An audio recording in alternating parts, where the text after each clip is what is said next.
नमस्कार मेरे प्यारे छात्रों, कैसे हैं आप? आशा करता हूँ स्वस्थ होगे, मस्त होगे। मेरे प्यारे छात्रों, आज हम यहाँ पर कक्षा 10वीं का जो विज्ञान है उसका अध्याय 3 रासायनिक अभिक्रियाएं एवं समीकरण में, ठीक है। इस अध्याय का अपन तीसरा भाग पढ़ेंगे।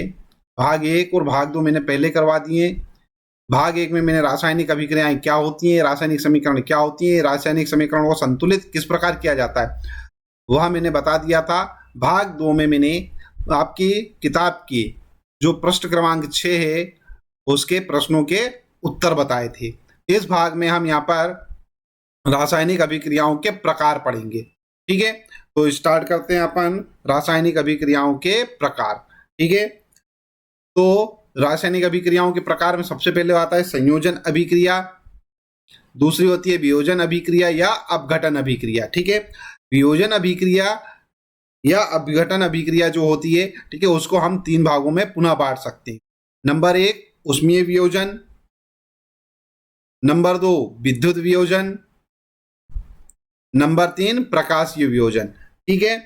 इसके बाद हम देखते हैं विस्थापन अभिक्रिया, द्विविस्थापन अभिक्रिया, उपचयन एवं अपचयन अभिक्रिया, ठीक है। ये सारी अभिक्रियाएं जो हैं हम एक एक करके यहाँ पर पढ़ेंगे, ठीक है। सबसे पहले हम यहाँ पर पढ़ेंगे संयोजन अभिक्रिया, ठीक है। संयोजन से आपको शब्द से पता चलता है कि इसमें संयोजन हो रहा होगा, अर्थात संयोग हो रहा होगा, अर्थात जुड़ रहे होंगे, ठीक है। तो ध्यान दीजिएगा, एक ऐसी अभिक्रिया जिसमें 2 या 2 से अधिक अभिकारक मिलकर एकल उत्पाद का निर्माण करते हैं उसे संयोजन अभिक्रिया कहते हैं, ठीक है। तो क्या हो रहा है इसमें, मैंने बताया ही था आपको कि क्या होगा, इसमें कोई अभिकारक जुड़ेंगे और जुड़ने के बाद क्या करेंगे, नया अभिकारक बना लेंगे, कोई नया उत्पाद बना लेंगे, ठीक है। तो कोई 2 या 2 से अधिक अभिकारक क्या करते हैं, जुड़ते हैं, मिलकर एकल उत्पाद का निर्माण करते हैं, ठीक है। उदाहरण हम देख लेते हैं, कैल्शियम ऑक्साइड, ठीक है। कैल्शियम ऑक्साइड जल के साथ तीव्रता से अभिक्रिया करके बुझे हुए चूने अर्थात कैल्शियम हाइड्रोक्साइड का निर्माण करके अधिक मात्रा में ऊष्मा क्या करता है, उत्पन्न करता है, ठीक है। ये इस प्रकार से देखो, ये हमारे पास कैल्शियम ऑक्साइड, ठीक है, सॉलिड स्टेट में है ना। इसका क्या कर रहे हैं अपन, जल के साथ क्रिया करवा रहे हैं, ठीक है। जल के साथ क्रिया करवाते हैं तो हमको क्या मिलता है, कैल्शियम हाइड्रोक्साइड मिलता है। और कौन से फॉर्म में मिलता है ये, ध्यान दो बच्चों, ये हमारे को बुझा हुआ चूना, इसको हम बोलते हैं बुझा हुआ चूना, ठीक है।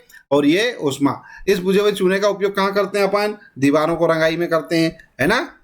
देखो ये हमारे पास हो गया CaO, ठीक है, बिना बुझा हुआ चूना, और ये बुझा हुआ चूना, ठीक है। बुझे हुए चूने का उपयोग अपन क्या करते हैं, दीवारों को रंगने में करते हैं। बहुत सारे लोग करते हैं ना, चूना पोतते हैं अपनी दीवारों पर, ठीक है, पुताई अपने दिवाली के समय, ठीक है, वही चूना होता है ये।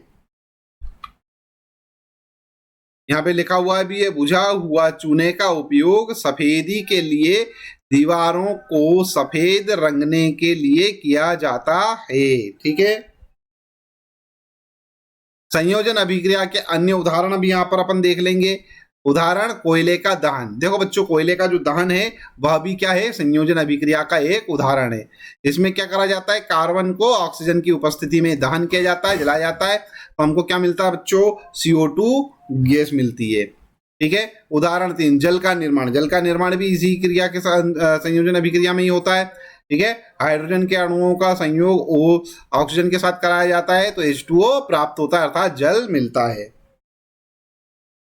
यहाँ बच्चों थोड़ा सा ध्यान देने वाली बात है कि ऊष्माक्षेपी अभिक्रिया, अब ये ऊष्माक्षेपी अभिक्रिया क्या होती है, यहाँ पर देखो बच्चों, आपने ध्यान दिया होगा कि इसमें ऊष्मा का क्या हो रहा है, निर्माण हो रहा है, ठीक है। इसमें ऊष्मा भी क्या हो रही है, साथ ही साथ में निर्माण हो रही है, ठीक है। उत्पाद के साथ में ऊष्मा भी निकल रही है, ठीक है। तो ऐसी अभिक्रियाएं, ठीक है, जिन अभिक्रियाओं में उत्पाद के निर्माण के साथ साथ ऊष्मा भी उत्पन्न होती है, उन्हें ऊष्माक्षेपी रासायनिक अभिक्रिया कहते हैं, ठीक है। तो प्रश्न आ सकता है आपको परीक्षाओं में, ऊष्माक्षेपी और ऊष्माशोषी अभिक्रियाएं। तो देखो बच्चों, ऊष्माक्षेपी अभिक्रिया तो मैंने बता दी, यहाँ पर क्या होगा, इसमें जो भी उत्पाद बनेगा उसके साथ में यहाँ पर क्या होगी, ऊष्मा भी उत्पन्न होगी, ठीक है। और उष्मा शोषी में क्या होगा, उष्मा शोषी में उष्मा देना पड़ेगी, ठीक है, तब हमारे को उत्पाद प्राप्त होंगे। अगला नंबर देख लेते हैं अपन, वियोजन अभिक्रिया। अब जैसा इसमें नाम ही से स्पष्ट होता है, वियोजन मतलब टूटना, वियोजन करना, तोड़ना, ठीक है ना। तो यहाँ पे क्या होगा, एक ऐसी अभिक्रिया जिसमें एकल पदार्थ या अभिकारक टूटकर छोटे छोटे उत्पादों का निर्माण करता है, उसे वियोजन अभिक्रिया कहते हैं, ठीक है। उदाहरण के लिए हमारे पास है पोटेशियम क्लोरेट, ठीक है, ये जब टूटेगा तो क्या बनाएगा पोटेशियम क्लोराइड बनाएगा, ठीक है, और ऑक्सीजन क्या हो जाएगी, मुक्त हो जाएगी, ठीक है, ये ऑक्सीजन, करेक्ट है।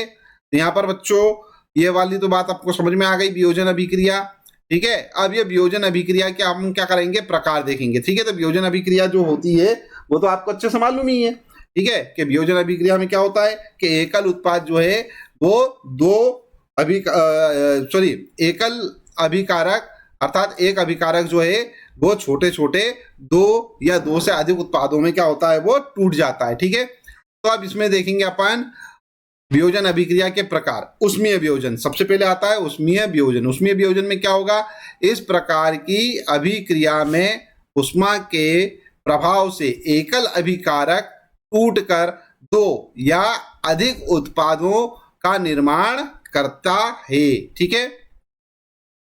उदाहरण देख लेते हैं अपन।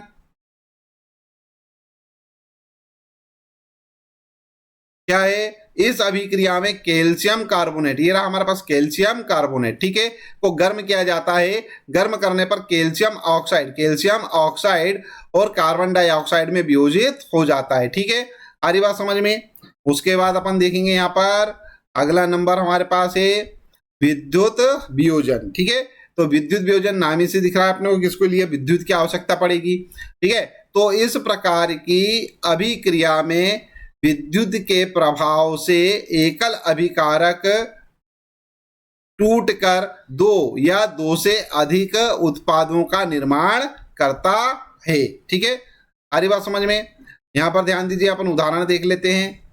क्या हमारे पास है यहाँ पर सोडियम क्लोराइड, ये रहा सोडियम क्लोराइड। इस सोडियम क्लोराइड का क्या करेंगे अपन, विद्युत अपघटन करेंगे, मतलब इसमें विद्युत धारा प्रवाहित करेंगे, ठीक है। तो विद्युत अपघटन करने पर क्या होगा, सोडियम आयन में परिवर्तित हो जाएगा वो, ठीक है, और क्लोराइड आयन क्या होंगे, वियोजित हो जाएंगे। मतलब इनमें क्या होगा, सोडियम आयन और क्लोराइड आयन में ये क्या होगा, विघटित हो जाएगा, टूट जाएगा, ठीक है।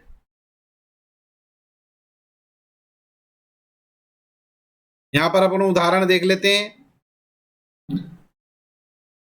क्या, सूर्य के प्रकाश में श्वेत रंग का सिल्वर क्लोराइड, ये रहा हमारे पास सिल्वर क्लोराइड, ठीक है, धूसर रंग का हो जाता है। धूसर रंग का मतलब धूल वाला जो रंग का है ना, धूसर, उस प्रकार का हो जाता है, थोड़ा सा काला पड़ जाता है, ठीक है।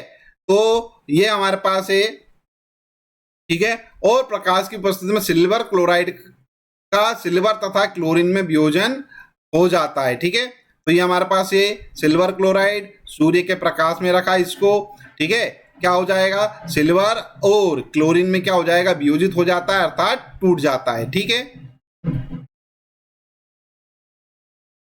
चलिए बच्चों, यहाँ पर एक और उदाहरण अपन देख लेते हैं। सिल्वर ब्रोमाइड भी इसी प्रकार की अभिक्रिया करता है, ठीक है। इसमें क्या होता है कि सिल्वर ब्रोमाइड जो है उसको सूर्य के प्रकाश में रख दिया जाता है, ठीक है। तो क्या होगा, सिल्वर और ब्रोमीन में टूट जाता है, ठीक है। सिल्वर हमारे पास ठोस अवस्था में होगा, ब्रोमीन क्या होगी, गैस, करेक्ट है। तो ये जो हमारे पास अभिक्रिया आई है, इस अभिक्रिया का उपयोग श्वेत श्याम फोटोग्राफी में किया जाता है, ठीक है। यहाँ बच्चों थोड़ा सा ध्यान दीजिएगा, अभी अपन ने यहाँ पर जो भी देखा है इसमें क्या हो रहा है, उष्मा की आवश्यकता पड़ रही है, ठीक है। सूर्य का प्रकाश देना पड़ रहा है या दहन करना पड़ रहा है, तब जाके वो क्या हो रहा है, उत्पादों में टूट रहा है। तो ऐसी अभिक्रियाओं को जिसमें उष्मा देना पड़ती हो वे सारी अभिक्रियाएं उष्मा शोषी अभिक्रियाएं कहलाती हैं, ठीक है। तो हमने देखा कि वियोजन अभिक्रिया में अभिकारकों को तोड़ने के लिए उष्मा, प्रकाश या विद्युत ऊर्जा की आवश्यकता होती है। जिन अभिक्रियाओं में ऊर्जा अवशोषित होती है उन्हें उष्मा शोषी अभिक्रिया कहते हैं, ठीक है। सारी बात समझ में।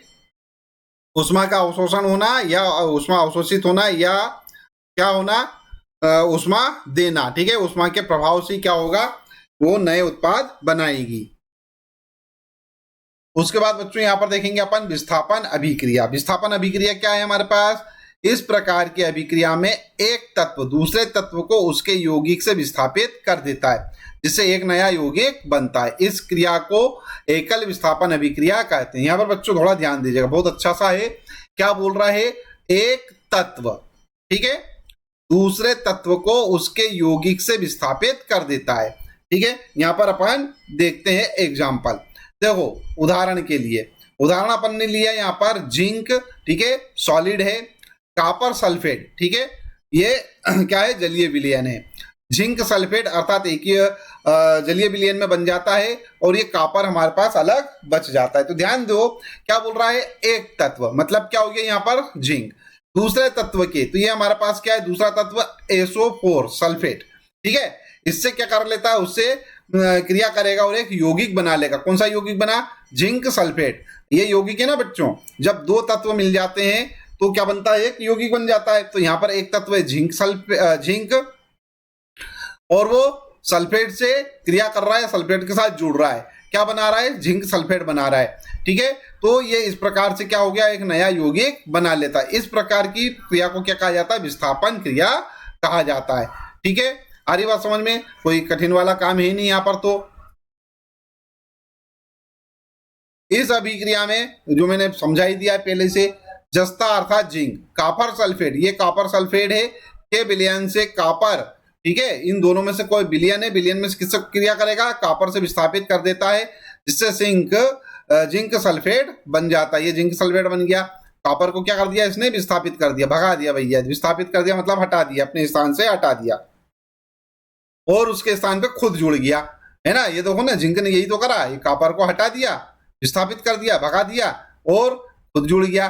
ठीक है, जिंक सल्फेट बन गया। ठीक है, तो ऐसी अभिक्रियाएं जिसमें क्या करता हो, एक तत्व, ठीक है, किसी दूसरे तत्व को विस्थापित कर देता हो, है ना, और नया यौगिक बना लेता हो। ठीक है, ऐसी अभिक्रियाएं क्या कहलाती है, विस्थापन अभिक्रियाएं कहलाती हैं। द्विविस्थापन अभिक्रिया, अब इसमें दो तत्व क्या करेंगे, एक दूसरे को विस्थापित कर देंगे। ठीक है, तो इस प्रकार की अभिक्रिया में दो तत्वों के बीच के आयनों का आदान प्रदान होता है, जिससे दो नए यौगिक बनते हैं।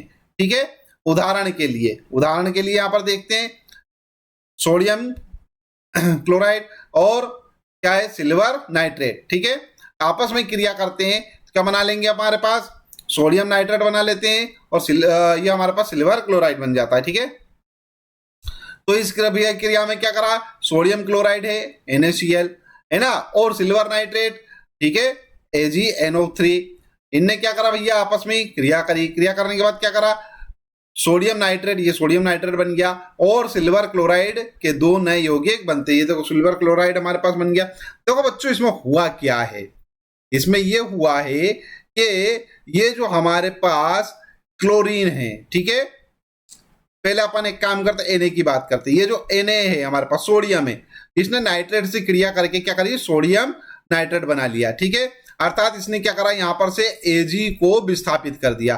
तो भैया Ag का भी दिमाग खराब हुआ, उसने क्या करा, उसने इस Cl से क्रिया कर ली, ठीक है, और AgCl बना लिया। करेक्ट है, मतलब इनने दोनों तत्व, इसमें दो तत्व हैं, दोनों ने एक दूसरे को क्या कर दिया, विस्थापित कर दिया, दोनों ने एक दूसरे को क्या कर दिया, विस्थापित कर दिया। ठीक है, इसलिए अपन इसको क्या बोलते हैं, द्विविस्थापन अभिक्रिया। ठीक है, तो इस अभिक्रिया में क्या होता है, इस अभिक्रिया में दो तत्वों के बीच के आयनों का आदान प्रदान होता है, जिससे दो नए यौगिक बनते हैं। ठीक है, ये अपने को याद रखना है। ठीक है, समझ में आ गया होगा। Na ने क्या करा, यहां पर से Ag को विस्थापित कर दिया और क्या बन गया, NaNO3 बन गया, है ना। ऐसे Ag ने भी क्या करा, Na को विस्थापित कर दिया और Cl बन के साथ जुड़ गया, तो ये AgCl बन गया। करेक्ट है। चलिए बच्चों, अगला नंबर है हमारे पास उपचयन एवं अपचयन अभिक्रिया। ठीक है, सबसे पहले अपन उपचयन अभिक्रिया देख लेंगे। ठीक है, तो उपचयन अभिक्रिया वह अभिक्रिया जिसमें पदार्थ में ऑक्सीजन परमाणु की वृद्धि होती है या हाइड्रोजन परमाणु का ह्रास होता है उपचयन अभिक्रिया कहलाती हैं। ठीक है, उदाहरण देख लेते हैं अपन।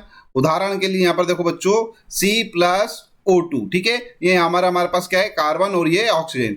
क्या हो रहा है बच्चों, जब ये दोनों क्रिया करते हैं तो CO2 बन जाता है। ठीक है, तो ये जो O2 है मतलब ऑक्सीजन जो है, देखो यहाँ पर क्या बोल रहा है, ऑक्सीजन परमाणु की वृद्धि होती है किसमें पदार्थ में। तो ये कोई पदार्थ है, पदार्थ कौन, कार्बन। ठीक है, अब इसमें क्या हो रही है, ऑक्सीजन जुड़ रहा है। इसको ऐसे भी बोल सकते हैं अपन कि किसी पदार्थ में जब ऑक्सीजन की संख्या जुड़ती है, ठीक है, ऑक्सीजन जुड़ते हैं, है ना, तो क्या होता है, ऐसी अभिक्रिया जो है उपचयन अभिक्रिया कहलाती है। ठीक है, अपने को एक चीज याद रखना है यहाँ पर कि जब कोई रिएक्शन होती है, जब कोई अभिक्रिया होती है, तो अभिक्रिया के बाद, ठीक है, उसके परिणाम स्वरूप किसी पदार्थ में यदि ऑक्सीजन जुड़ता है, ठीक है, ऑक्सीजन जुड़ जाता है, ठीक है, तो ऐसी अभिक्रिया क्या कहलाती हैं, उपचयन अभिक्रिया कहलाती है। ठीक है, इसको अपन यहां पर देख लेते हैं, एक उदाहरण और देख लेते हैं। 2Fe plus O2 plus 2H2O, ठीक है, ये रिएक्ट हो रहे हैं सब। रिएक्ट करने के बाद देखो जो O2 है यहाँ पर जुड़ जाएगा Fe के साथ, ठीक है, OHO2, मतलब ये सब क्या हो रहा है, इसमें जुड़ के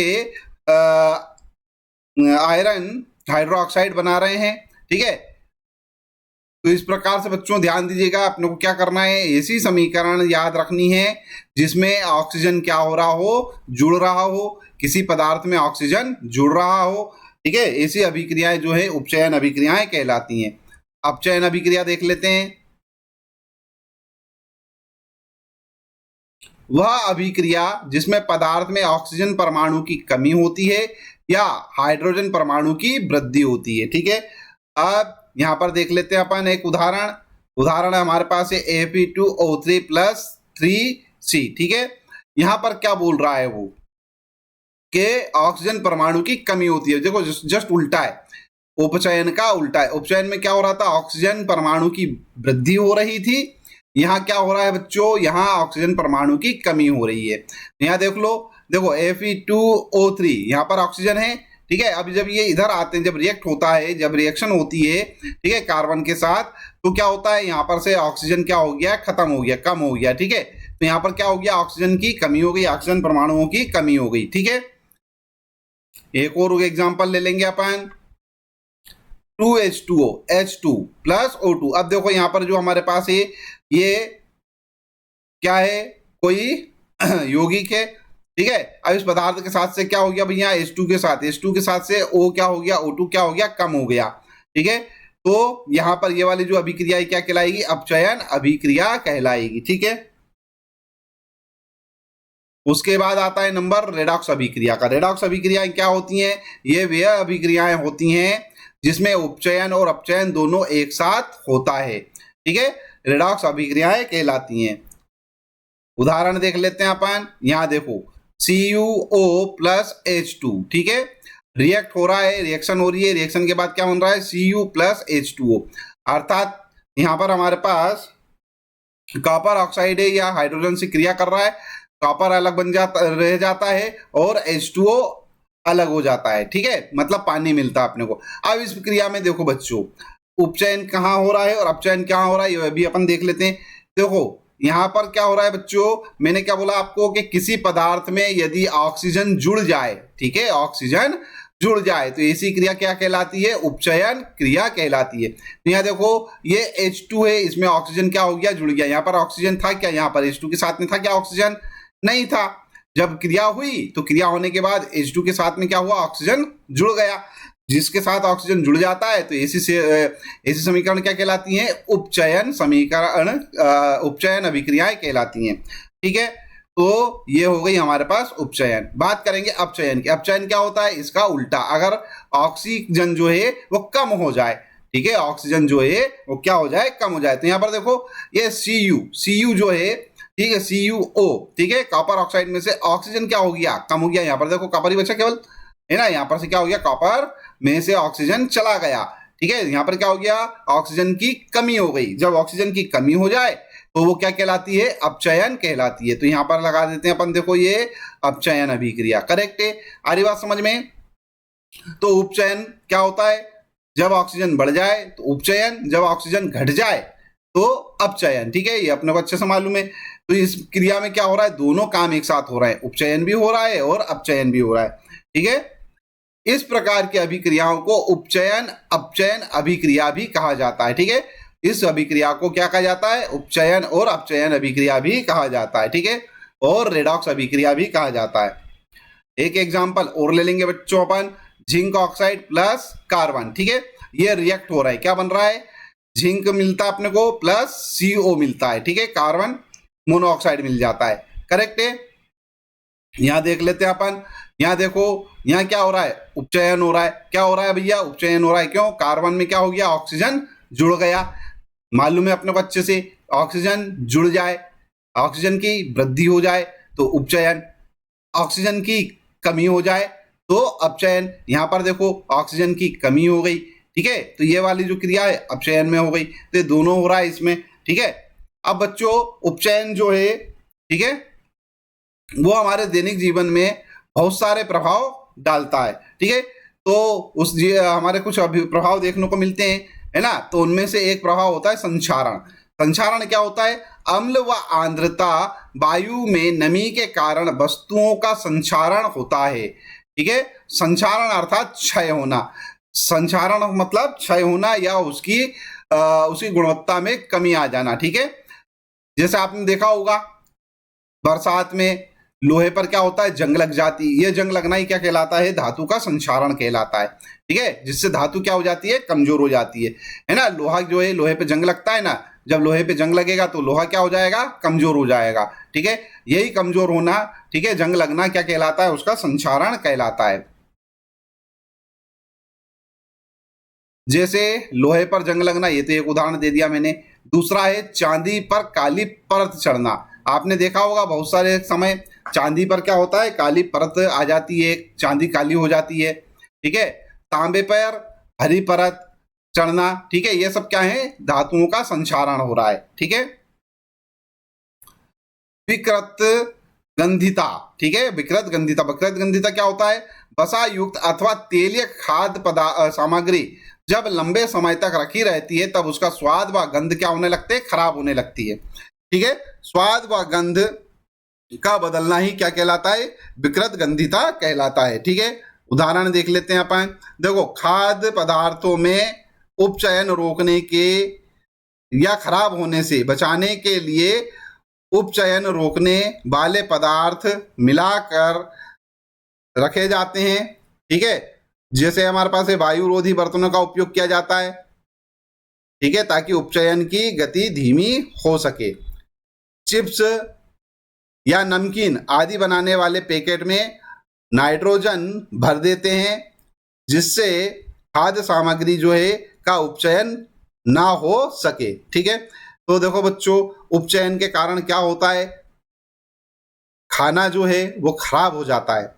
ठीक है, तो खाने को खराब होने से बचाने के लिए बहुत सारे उपाय किए जाते हैं। आपने देखा होगा कि बहुत सारे जो खाना आते हैं वो क्या आते हैं, एयर टाइट डब्बों में आते हैं। ठीक है, एयर टाइट डब्बों में आते हैं। हमारे घर पे भी अगर मान लो हम कुछ बनाते हैं, जैसे नमकीन वगैरह बनाया या और कुछ सामान अपन जब बनाते हैं तो हम क्या करते हैं, उनको एयर टाइट डब्बों में रख देते हैं। एयर टाइट डब्बों में रखने के कारण क्या होता है, कुछ ज़्यादा समय तक चल जाते हैं, मतलब ज़्यादा समय तक खराब नहीं होते।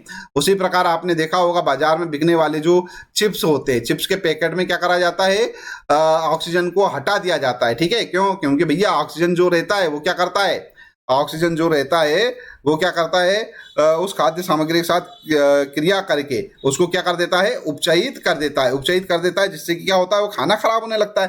तो उस ऑक्सीजन को हटाकर उसमें नाइट्रोजन भर दी जाती है। ठीक है, आपने देखा होगा ना, बहुत सारे पैकेट्स देते हैं, अपन जहाँ जाते हैं वहाँ पे पैकेट्स खरीदते हैं चिप्स के, और बोलते हैं कि लो भैया 10 रुपए का हमने चिप्स का पैकेट खरीदा और उसमें 10 चिप्स भी नहीं निकली, पूरी पूरी हवा भरी हुई है। ये जो हवा रहती है ना, यही तो नाइट्रोजन रहती है, जो कि उन 10 चिप्स को, ठीक है, क्या करती है, संरक्षित करके रखती है, अर्थात उसको अच्छा बना के रखती है, उसको खराब नहीं होने देती है। ठीक है, तो आई होप मैंने अभी तक जितना भी आपको जो समझाया है वो आपको सभी को समझ में आ गया होगा।